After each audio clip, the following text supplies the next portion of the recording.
இதனால தான் கடன் வாங்காதீங்கன்றது.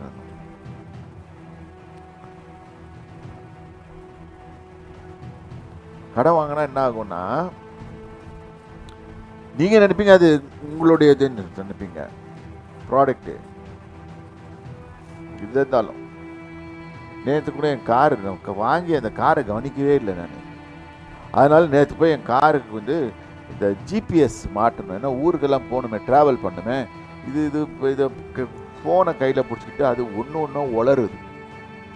அதுக்கோசரம் என்னென்ன பண்ணுறதுன்னு சொல்லிட்டு நம்ம ஊரில் தெரியல, அங்கே கரெக்டாக காட்டுது. ஆனால் நம்ம ஊரில் அதுவும் கோளாறு தான். 2 நாளைக்கு முன்னால் பாருங்கள், ஏர்லைன்ஸில் அத்தனை பிளேனும் நின்று போச்சான். ஏன்னா ஜிபிஎஸ் வேலை செய்யும், அங்கேருந்து சிக்னல் வர மாட்டேங்குது. அதனால் டெல்லி இருக்கிற ஃப்ளைட்டு தூக்க மாட்டேங்குது, மெட்ராஸ் அத்தனை பிளேனும் கிரவுண்டட். இது ப்ராக்டிக்கலாக இந்த காலத்துக்கு ஏற்ற மாதிரி சொல்லிக் கொடுக்குறேன்.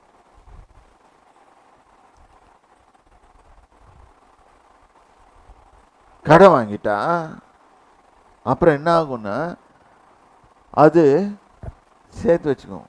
அவன் விட மாட்டான், அவன் துரத்திக்கிட்டே வருவான் அவங்க பின்னால். வாங்குற வரைக்கும் நேற்று அது கொஞ்சம் ஒரு மாதிரி சொல்லிட்டேன் நான். ஆனால் நேற்று ஃபாஸ்டிங் ப்ரேயர் அப்படி சொல்லிட்டேன். பாஸ்டர்ஸ் தான் மெஜாரிட்டியாக இருப்பாங்க, அதனால் அப்படி சொல்லிட்டேன். இப்போ அப்படி பேச முடியாது. வீடுகள் தோறும் பதிவிருப்பாள், இங்கே தெருக்கள் தோறும் இருப்பாள். அந்த மாதிரி பெட்ரோல் பங்கு தோறும் உக்காந்துட்டு இருப்பான். அங்கே போனாலும் இருப்பான், இங்கே பந்தாலும் இருப்பான், எல்லா சைட்லையும் இருப்பான். உன் பாக்கெட் மேலேயே பார்த்து கொண்டு இருப்பான். இது பேங்கர். அவன் உன்னை நேசிக்கிறான் என்பது நீ நினைக்கிறாய், அவன் உன்னை நேசிக்கவில்லை, உன் பணத்து மேல நேசமாக இருக்கிறான். உன் பர்ஸில் இருக்கிற ஆம்பளைங்களா அந்த பாக்கெட்டுக்குள்ளே, பொம்பளைங்களா அந்த பர்ஸுக்குள்ளே உள்ளக்குள்ளே போட்டிருக்காங்கல்ல, இங்கே பையெல்லாம் மாட்டிட்டு வராங்கல்ல, அது மேலே அப்படி பார்த்துட்டு இருக்கிறான். இதுக்குள்ளே எவ்வளோ இருக்கும்? இதை எழுதி நமக்கு சொந்தமாக்கிட்டா நல்லா இருக்கும். இது தெரியாமல் அப்படியே அம்மா உங்களுக்கென்று நாங்கள் வைத்திருக்கிறோம், வாங்கோ வாங்கோ வாங்கோன்னு கூப்பிட்டோன்னே நம்ம போய் வலையில் அப்படியே இப்போ பிரசங்கம் பண்ணியிருந்தாரு, எலி அணில் அது மாதிரி வந்து மாட்டுவோம். மாட்டிக்குவோம். மாட்டிக்கிட்டு என்ன பண்ணுவோம்? கொடுத்துருவோம், கையெழுத்து போட்டு கொடுத்துருவோம். இப்போ என்ன ஆயிடுச்சு? பேருக்கு உன் வீடு இல்லாட்டி உன் சாமான், அது தட் இஸ் உன்னுடைய கேஜெட்ஸ். நேற்று எனக்கு கூட போட்டிருந்தான் அந்த இதில் இஎம்ஐ, இது பஜாஜ் ஃபைனான்ஸ் நான் கொடுக்குறேன் உனக்கு, நீ பொத்திட்டு உட்காரு. நீ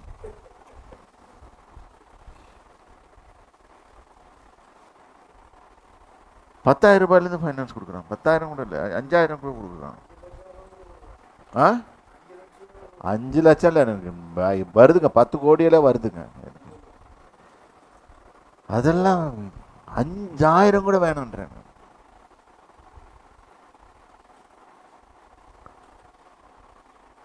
பயா அப்படின்னு சொல்லிட்டு நான் பாட்டுக்கும் ஏன் விஷயத்தை போட்டு வந்துட்டேன்.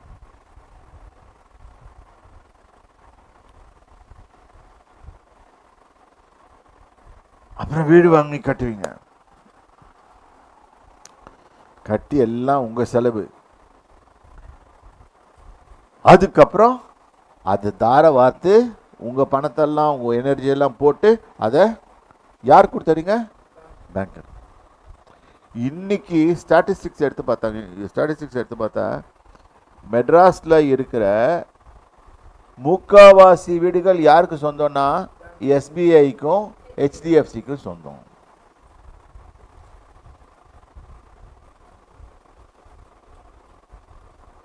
அதை விற்கவும் முடியல, வாங்கவும் முடியல. திருப்பி அதை வாங்கிறதுக்குன்னு 4 இழிச்ச வாங்கில பார்ப்பான், திருப்பி அணில் மாதிரி போடுவான்.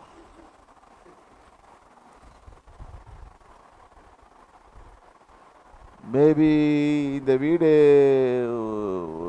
85 லட்சம், சரி 80 லட்சம்னு கொடுக்கலாம். டிஸ்கவுண்ட். உங்களுக்காகவே 5 லட்சம் டிஸ்கவுண்ட் பண்ணுறதுன்னு நீ நினச்சிக்குவ. ஐயோ உன்னை நேசிக்கிறான்னு சொல்லிட்டு ஓடுவ, அப்படியே ஓடுவ. ஓடி போய் வாங்குவேன். முடிஞ்சு போச்சு. இன்னொரு அடிமை சிக்கிட்டான்டா நம்மளுக்கு அப்படின்னு சொல்லிட்டு அவன் பிடிச்சிட்டான்.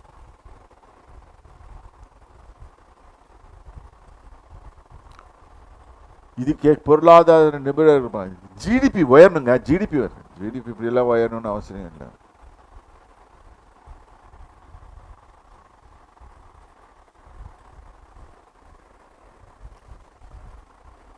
நீ கர்த்தர் மேல உன் நோக்கத்தை வெயி, அவன் உன்னுடைய லெவலை உயர்த்துவார். அவசரப்படுறது. வாசிங்க. காலம் கட்டுறதுக்காக நம்ம யோசனை பண்ண மாட்டேன்றோம். இந்த வீட்டையும் கட்ட மாட்டோம், இந்த வீட்டையும் கட்ட மாட்டோம்.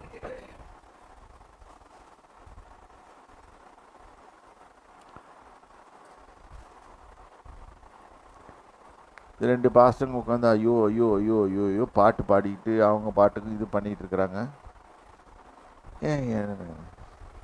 அவங்க 2 பேரும் லூஸ் மாதிரி கத்திட்டு இருப்பானுங்க. ஐயோ உங்களுக்கு உங்க ஆத்மா பத்தி கவலை இல்லையா? சரி, ஏற்ற காலம் வரவில்லை.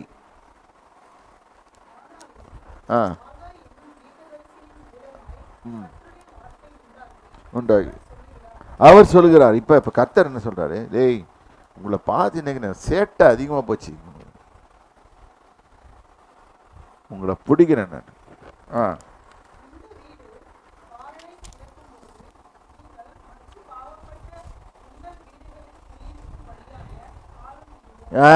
உங்க வீடு எப்படி இருக்குது? ஹலோ, உங்க வீடுனா உங்க வீடு சொல்லாதீங்க, ஃபர்ஸ்ட் இந்த வீடு. இருதயமாகிய உங்க வீடு எப்படி இருக்குது? அது என்னது? அது தேவன் தங்கள் ஆவியானவர் வந்து அங்க குடியிருக்கிற இடம். நீங்க யார வச்சிருக்கீங்க? ஆவியானவர், the Holy Spirit. அவர் வந்து வாசம் செய்யும் வாசஸ்தலம். அது எப்படி இருக்குது? பொறாமை, வாக்கு தக்க எரிச்சல், கோபங்கள், தாபங்கள், இது போட்டிருக்கல புதிய ஏற்பாட்டில். மத்தேயு 7ஆம் அதிகாரத்தில் 13 பாவங்கள் இருக்கும். அதெல்லாம் இருக்குதா உள்ளுக்குள்ள? சாரி, மார்க் 7ஆம் அதிகாரம்.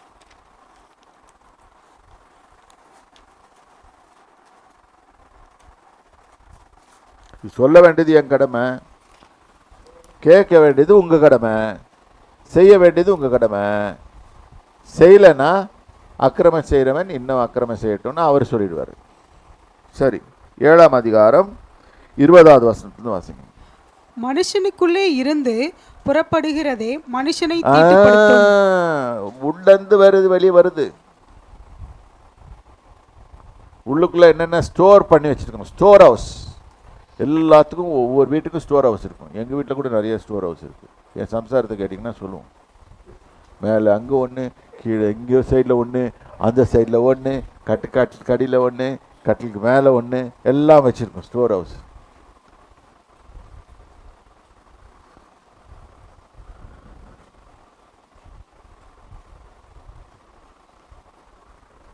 இப்போ இது ஒரு உள்ள ஸ்டோர் ரூம்லேருந்து வெளியே வருது. என்ன வருது? ரொம்ப நாளாக ஒரு வீடை பூட்டி வச்சுருந்தாங்க, அது திறந்தாங்கன்னா என்ன ஆகும்? ஒரு மாதிரி ஸ்மெல் வரும். சரி, என்ன வருது பார்ப்போம். எப்படி எனில் மனுஷருடைய இருதயத்திற்குள் இருந்து. இப்போ சொல்லுங்க. பொல்லாத சிந்தனைகளும். சரி, கொஞ்சம் இதை ஆராய்ச்சி பண்ணி பார்ப்போமா? பொல்லாத சிந்தனைகள்னா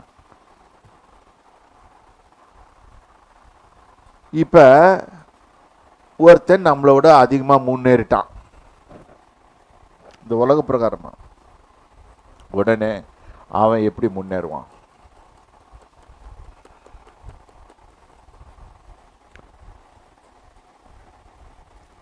உங்களுக்கு வேதத்தில் ஒரு போட்டுக்கு தெரியுமா, ஒரு அதிகாரத்தில் துன்மார்க்கரை அவர் தான் சீக்கிரமாக வளர்த்து விடுறாராம். ஏன்னா அவனை அடிக்கிறதுக்காக. இதை பார்த்துட்டு நம்ம பொறாம்படினோன்னு நீ அந்த லிஸ்ட்டில் போய் சேரு.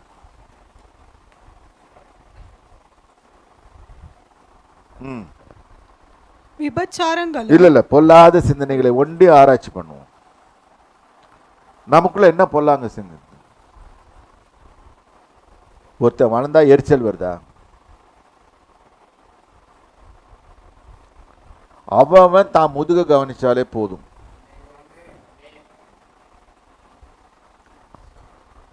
அந்த காலத்துல சீஷர்களுக்குள்ள இந்த ப்ராப்ளம் இருந்துச்சு. பேதுரு இருக்காரு, முந்திரி கொட்டை பேதுரு, அவரு அப்பப்ப கமெண்ட் விடுவாரு. அவனை குறித்ததான காரியம் என்ன ஆண்டவரே அப்படின்னு கேட்டாரு. கடைசி யோவான் கடைசி அதிகாரத்தில் 21 பேதுருவே 3 தடவை மறுதளிச்சேன், 3 தடவை நேசிக்கிறாயின்னு கேட்டு நீ இஷ்டப்படி நீ போன, உன்னை முதிர் வயதில் உன்னை கூட்டிட்டு போகிறதுக்கு நான் ஆளுங்களை அனுப்பேன்பா அப்படின்னு ஆண்டவர் சொல்றாரு. இதெல்லாம் கேட்டுக்கிட்டு அவனை குறித்ததான காரியம் என்னன்னு கேட்கணும். ஏன் இந்த மாதிரி புத்தி இருக்குதா நம்மளுக்கு? கொல்லாத சிந்தனை.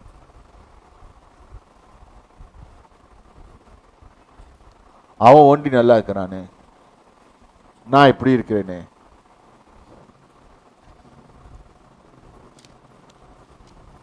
கோபங்கள், எரிச்சல்கள். ஐயா நீ தேவனோட இரு. உன் ஆலயம் எப்படி இருக்குது? இந்த ஆலயம் எப்படி இருக்குது?